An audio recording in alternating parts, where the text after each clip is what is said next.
Welcome to the Fast Five by Fear and Greed. I'm Michael Thompson, and good morning, Sean Aylmer. Good morning, Michael.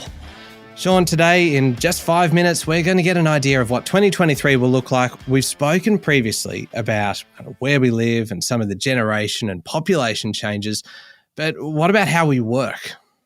Yes, I'm excited about this topic. There's been so much talk about the death of the office, but is it actually happening? Demographer Mark McCrindle is the principal of McCrindle and an advisor to boards and committees across Australia. Mark, welcome back to Fear and Greed. Thanks so much, guys. So, is the office dead or not? Well, to quote Mark Twain, reports of the death have been greatly exaggerated. No, far from it. I mean, we've had a century of working in offices, of working in this modern form, and of course, countless millennia prior to that where people came together for economic purposes. So we're social beings as humans. We want to gather, and not all of that can be done through a virtual. We're seeing, and this year ahead is really going to highlight it even more, a push to get people back to the office. We're seeing occupancies in our CBDs rise once more. It's probably going to settle a bit below what we once had, maybe 15 to 20% below full-time capacity. But nonetheless, the majority of the days, more workers than less will be in the office and interacting. And that's in those offices where you can work remotely. A lot of work is place-based and you can't decouple it and work remotely. And obviously that's continued on there. But even where we can, we are seeing a return to the office. Okay, is it because we're social beings or is it because maybe just the gloss of working from home has worn off a bit? Yeah, I think we've settled on this hybrid model, and that is that certainly we're going to do some work remote, we're going to work from home. And we've surveyed Australians on this, and they said, look, they do appreciate their flexibility if they can drop a commute one day a week, if they can have the focused time without disruptions of an office environment, that's going to work partly for them. But they definitely want to, beyond any work-life balance and flexibility benefits, they want to gather because that's where you get the alignment, that's where you get the innovation, that's where you get the collaboration and the learning and the leadership alignment. And of course, that good old, as you said, social interaction.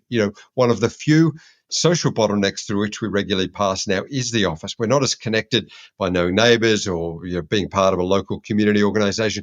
It's the workplace where we regularly get that meaningful interaction. That's another reason we're coming back. It's going to make leadership more important, I would imagine, and managers really managing their teams when they're mostly in the office, but not always. Exactly, because we're managing hybrid teams, so some are there and some aren't. It's both a scattered and a gathered workforce, and we have to invest even more deeply in culture because we can't rely on people picking up how we do it by watching or observing or just catching up on those unplanned chats around the coffee machine. So all of that is changing leadership. It's adding in more of a deliberateness, more of a focus on inclusion to make sure that we're there aware of people that aren't in the room that may be zooming in. It's ensuring that we, with generational change, really bring in the next generation, that we're not just focused on compliance and monitoring, but mentoring and cultural engagement. All of that is bringing about shifts in leadership. Do you think that the people who are younger leaders will be better at that than those who are older leaders, and i.e. those that have been schooled in perhaps a much more mercantile style leadership regime?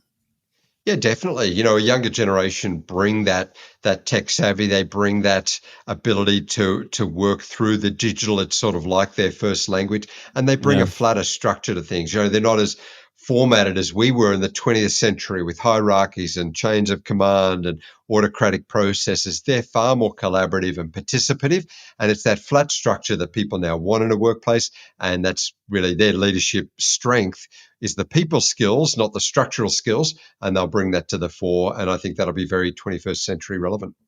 Okay, so bringing the unemployment rate into this discussion, 3.4% at the end of 2022, mighty low that.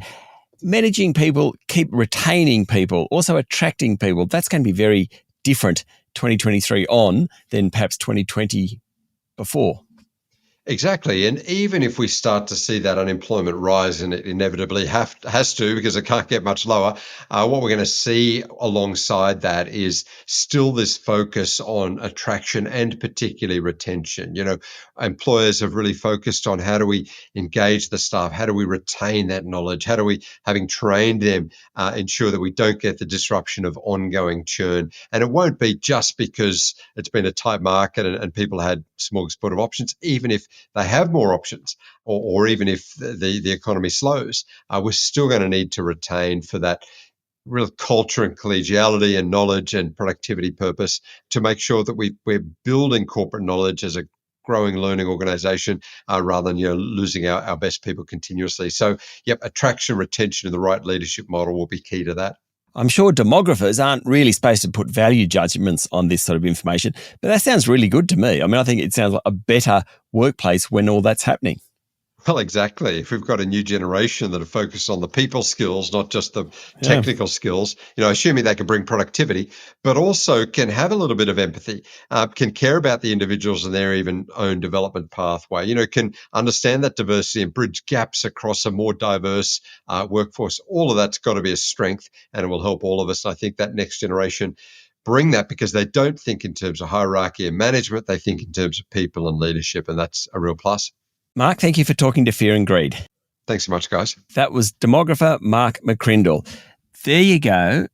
What I'm going to do, Michael, I'm going to get in touch with Adam Lang, who's the third of we three here, who I always think's my boss, and just tell him to start behaving differently. I'm just actually a little bit worried about the rise of the office and the return of the office. What does that mean for those of us who are effectively hermits?